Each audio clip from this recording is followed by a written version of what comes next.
ஓரம் நெஞ்சின் ஓரம் சுவையாகும் காவியம்.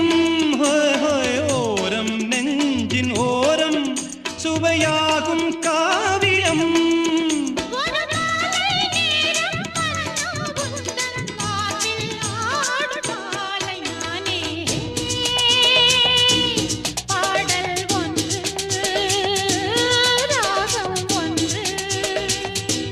சேரும் போது அந்த கீதம் அதை மீண்டும் மீண்டும் கேட்க தோன்றும்.